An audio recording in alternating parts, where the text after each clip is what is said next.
fui testemunha de Jeová, como vocês, e perdi anos e relações dentro. Eu sempre contei a minha história como algo que tinham feito comigo, até que eu me fiz a pergunta: o que eu ganhava ficando lá dentro? Essa pergunta é desconfortável, mas a resposta é incrivelmente curativa. Quando entendemos o que estávamos fazendo lá dentro, aí estamos prontos para aceitar o nosso papel e deixar isso para trás.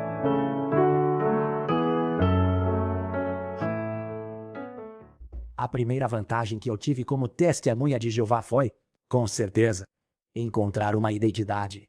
Eu era pouco mais que um adolescente quando entrei num salão do reino.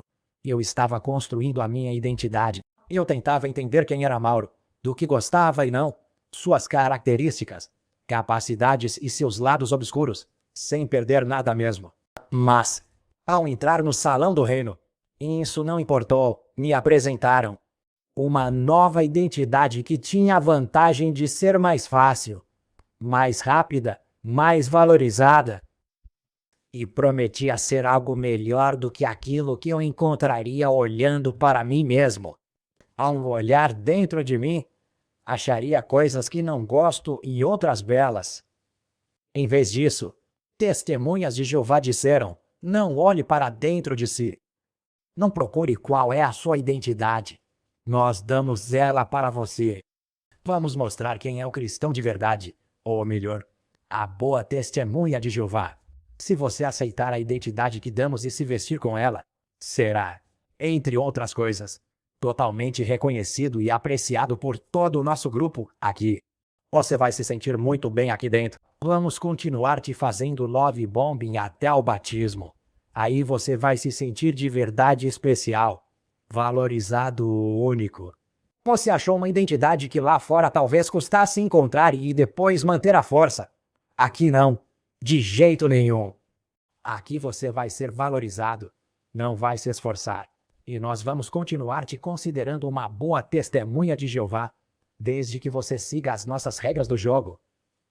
Além disso, nós também oferecemos a segurança de ter a resposta para todas as perguntas. Sim, porque qualquer pergunta que você fizer, não busque a resposta em si mesmo, nem ainda questione se ela te serve. Se você estiver disposto a simplesmente aceitá-la, tudo isso vai ser incorporado à sua nova identidade. Então, é verdade, você perderá totalmente sua identidade. Você não saberá quem é, perderá contato consigo, mas achará uma identidade fácil, simples e cômoda. Quando alguém é frágil na vida ou jovem demais para se conhecer, essa identidade que te é fornecida é muito atraente. É quase uma atração fatal que te puxa para lá e te faz dizer: sim, eu não sei quem eu sou, mas eles já entenderam. E eles estão me dando essa possibilidade de entender quem eu sou. Mas, na verdade, não de entender quem eu sou, e sim de aceitar uma versão pronta, pré-fabricada, de quem eu sou.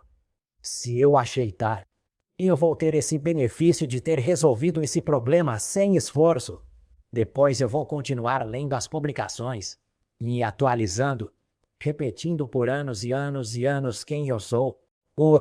Uma narrativa externa vai me dizer quem sou, e eu ganho a vantagem de não soar do outro lado, nem buscar minha identidade, nem topar em mim coisas incômodas que não gosto mesmo. Então, essa narrativa oficial ajuda? Sim, de forma perversa. Foi um ganho que tive como testemunha de Jeová, naquela época. Depois, pensem só na incerteza que existe neste mundo. Porque, quando a gente aceita essa narrativa de que o mundo é incerto, a gente não sabe quem é. Há possibilidades demais para nós. Existem coisas ruins. Como é cômodo, como é reconfortante aceitar uma identidade que outra pessoa te apresenta. A segunda vantagem que eu tive como testemunha de Jeová foi encontrar uma comunidade e vencer o sentimento de solidão que é próprio do ser humano. Nenhum de nós quer, instintiva, íntima e conscientemente, ficar sozinho. Todos nós precisamos de um grupo com o qual nos identificar. Então, saber que já existe um grupo de pessoas pré-selecionadas esperando por nós lá. Se fizermos o que dizem, eles estão lá sempre. Nos querem bem, de verdade. É um carinho superficial. É um carinho não autêntico. Mas a gente está disposto a sacrificar todo o resto só para ter um grupo que já está ali, pronto para nós. A gente nunca vai ficar sozinho quando é testemunha de Jeová. Essa é a promessa que a gente aceitou. Porque, sendo testemunhas de Jeová, sempre há reunião nos esperando. E a assembleia também. Sempre há algo para fazer no ministério de campo. Sempre há um trabalho a fazer no salão do reino. Mesmo sozinho em casa, você sempre precisa estudar algo, preparar a sentinela e preparar um congresso. Tem discurso curto, demo para preparar e vídeo para ver. Aí nunca está só. Então, o fato de saber com quem estar elimina, como dissemos antes, um problema inerente ao ser humano, elimina de forma simplista. Porque construir relações saudáveis exige esforço e tempo. Entender quem são os outros, eles decepcionam. Às vezes não mostram quem são. Você insiste. No fim, encontra. Na vida adulta, tenha um grupo de gente autêntica com quem dividir valores sempre. Claro, sempre há trocas, decepções e coisas a ajustar e melhorar, aos poucos. Mas testemunhas de Jeová não é assim. Por quê? Porque, mesmo que você não conheça as testemunhas de Jeová de uma nova congregação para onde você se muda, a 500 quilômetros de distância, elas conhecem você. Você conhece elas de modo superficial. E isso já basta para você não se sentir sozinho. Isso basta para você dizer, eu me mudei, mas olha como a família de Jeová é grande. Estou aqui, já achei meus irmãos. Nós já somos família, já éramos. Mesmo sem conhecer vocês ainda. Tem uma música antiga do J.W. Broadcasting que diz, vocês são família. Mesmo sem nos conhecer ainda, já somos família. E isso resolve de um jeito bem preguiçoso e bem conformista uma das necessidades do ser humano, que é a de não ficar sozinho.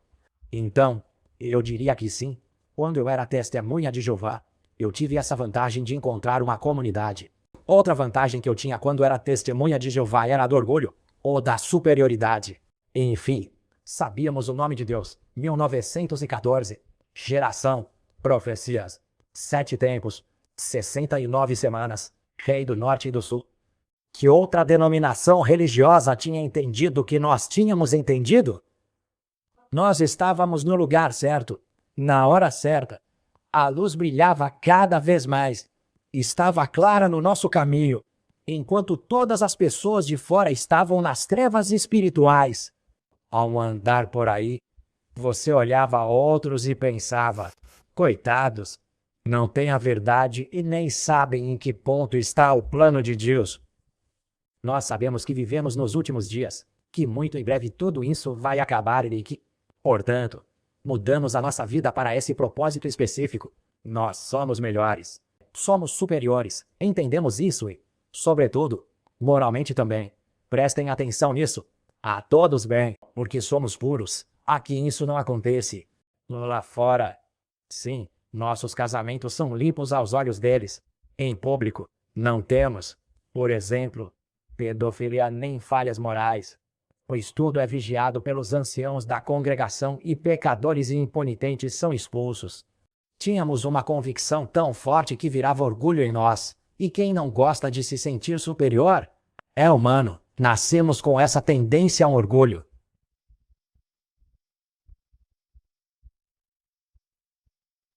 E quando alguém nos oferece isso de graça, simplesmente por você ser fiel ao que a torre de vigia diz, você é colocado num patamar superior na narrativa e então, você gosta.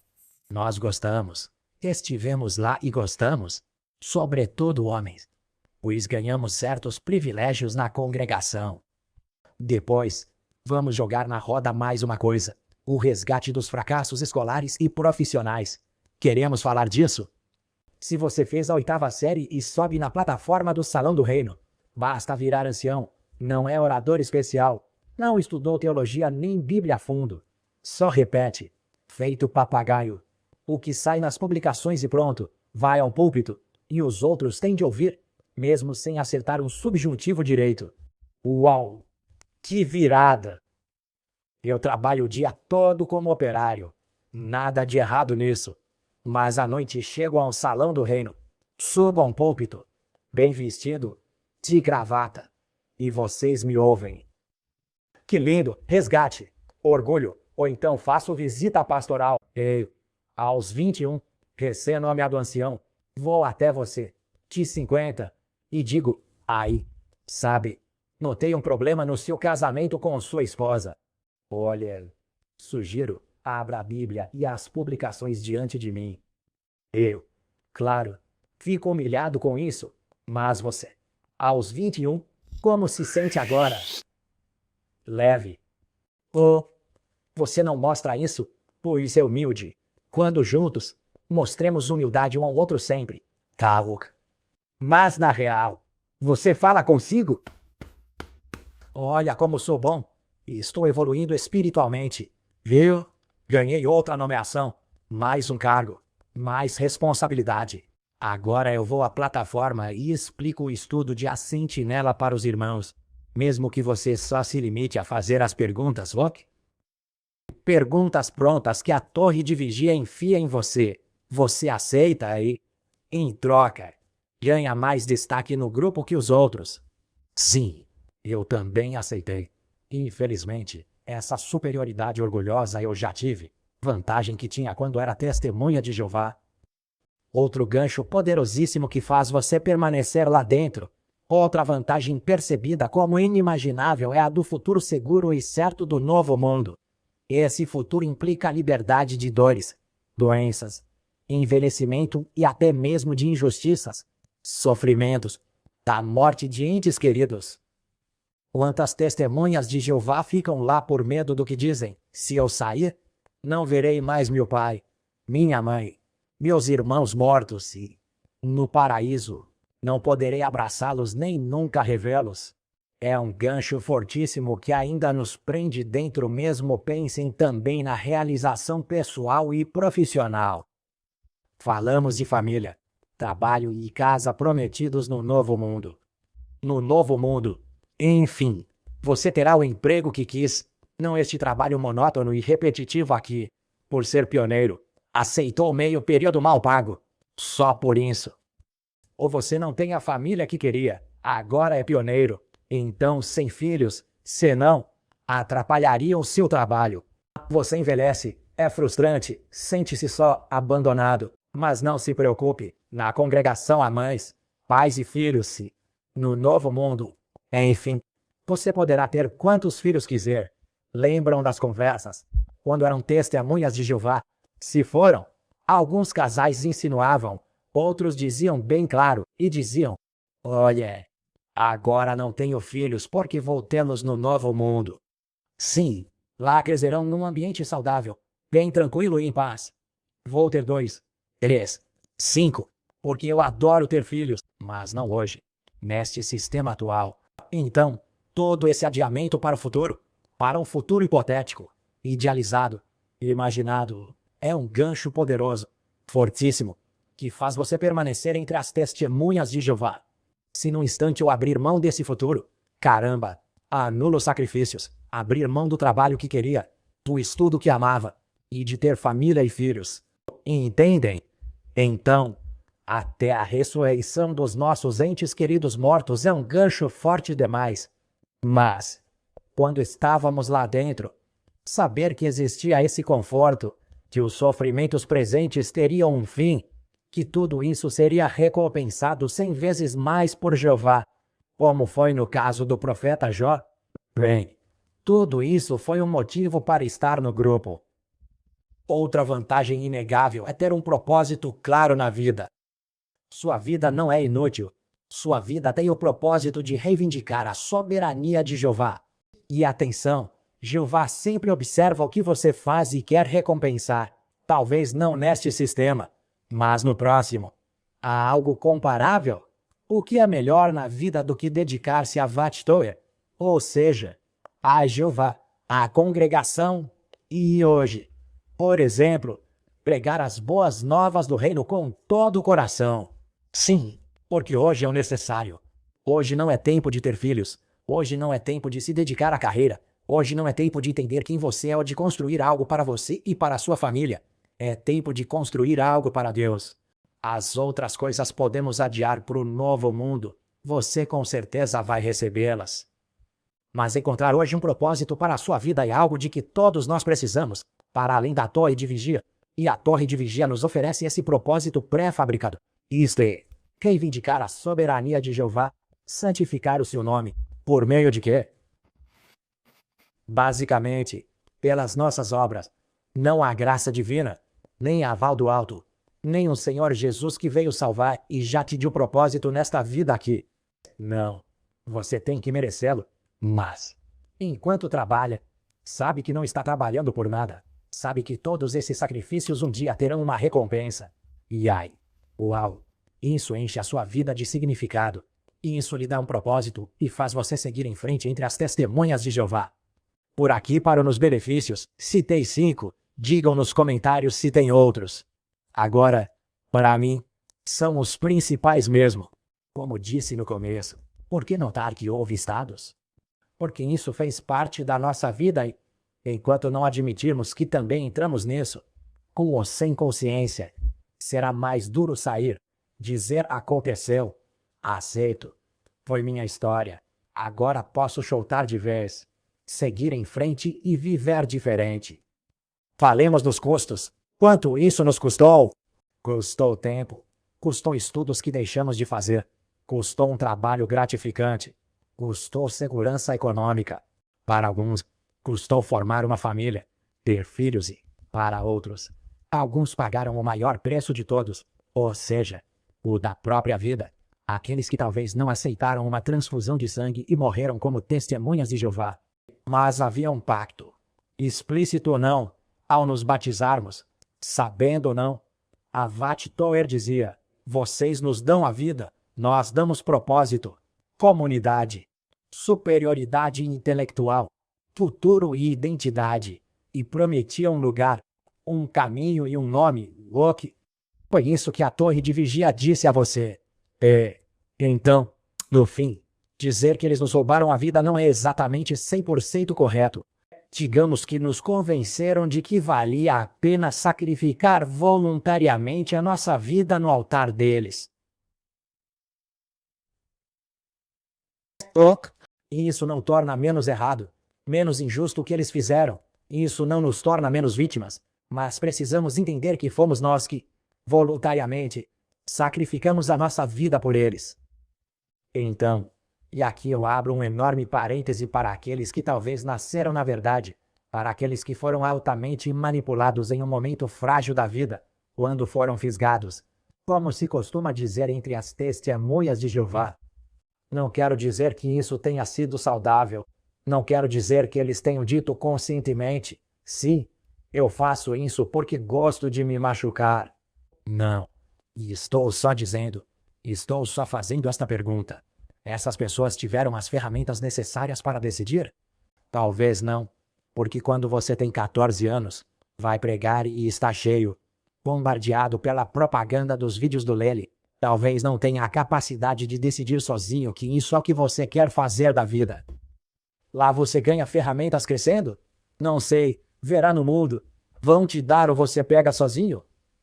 São coisas que têm a ver com a nossa personalidade, o ambiente em que vivemos, o nosso caráter, as experiências que fazemos, e não há uma resposta única. Digamos que reconhecer esses benefícios, como eu repito, não justifica o que aconteceu, mas torna isso compreensível, e nós precisamos entender por que estivemos lá dentro. Senão, diríamos, fomos idiotas, fora de si, mas, para muitos, ao menos, não foi assim. Havia vantagens que, de qualquer forma, nós aceitamos como um pacto tácito. Então, para concluir, o que podemos dizer?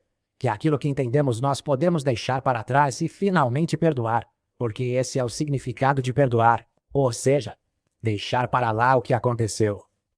Tentar virar a página, entender o que aconteceu e não voltar a grupo de autocontrole, talvez. Fazer uma vida em que possamos juntos recriar comunidade e identidade novas. E, Para quem quiser uma espiritualidade nova, baseada em valores cristãos mais autênticos que os propostos pelas testemunhas de Jeová. Isso é possível e desejável, mas só se admitirmos, lá dentro fomos vítimas, porém também tivemos vantagens. Vantagens que foram uma resposta errada. A comunidade das testemunhas de Jeová era baseada em princípios errados, não autênticos, não sinceros, não plenamente compartilhados pela pessoa. O sentimento de orgulho, aquilo que colocavam na sua cabeça sobre o futuro, não era verdade, não era autêntico, mas existiu e serviu como uma resposta autônoma, quer dizer, como uma resposta automática. Desculpem, para tocar a nossa vida para a frente. Serviu como uma resposta bem preguiçosa. Mas é assim. Nosso cérebro quer poupar esforço e, ao achar uma resposta fácil, diz: pronto, isso me faz bem, me dá superioridade, me dá comunidade e sentido na vida, aceito mesmo, consciente ou não. Valeu por acompanhar este vídeo. Digam o que acharam.